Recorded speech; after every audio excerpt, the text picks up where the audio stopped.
Hi అండి. మనకు తెలిసింది మాజీ క్రికెటర్ అఫ్రీద్ అనే వేస్ట్ గాడు అనమాట వాడు. చాలా వేస్ట్ గాడు. ఎందుకంటే వాడేదో నెక్స్ట్ నేనే ప్రధానమంత్రి కావాలన్న థాట్‌లో అయితే వాడు మాట్లాడుతున్నాడు పాకిస్తాన్‌కైతే. ఆహ్, కూర్చొని చర్చలు జరపాలంటే ఏం చర్చలు జరపాలి? ఇప్పటి వరకు వాళ్ళ పాకిస్తాన్‌లో ఇప్పటికైనా ఏమన్నా దాడులు జరిగితే ఇండియన్స్ వచ్చి దాడులు చేశారని ఎక్కడైనా నిరూపితమైందా? లేదు. ఇప్పటివరకు మన దేశానికి వచ్చి ఎన్ని సార్లు దాడి జరిగిందో వాళ్ళందరూ కూడా పాకిస్తానీలు. పాకిస్తాన్‌లో పుట్టి పెరిగిన ఏంటంటే చాలా సార్లు రుజువు కూడా అయింది. వాడొచ్చి ఇప్పుడొచ్చి మళ్ళీ చర్చలు చేయంటాడు. ఎన్ని సార్లు ఏం చర్చలు చేస్తారు చెప్పండి? నాకు అర్థం కాదు. కాబట్టి నిరూపిత అంటే ఆధారం లేని విషయాలు మాట్లాడుతున్నారంటున్నారు. చెప్పండి ఇప్పుడు ఎందుకంటే వాళ్ళు ఇక్కడికొచ్చి ఇక్కడున్న ఇండియన్స్, ముస్లిమ్స్‌ని కూడా చెడగొట్టి అక్కడ ప్రోద్బలంతోటి వాళ్ళనైతే చంపడం చూసాం.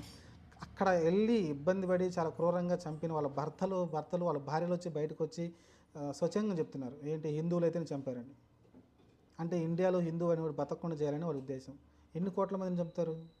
ముస్లింలు ఎంతమంది ఉన్నారు ఇండియాలో? ఒక ఇండియా మొత్తాన్ని ముస్లిం దేశం మార్చాలంటే వాళ్ళ తాత ముత్తాతల వల్ల కాలేదు.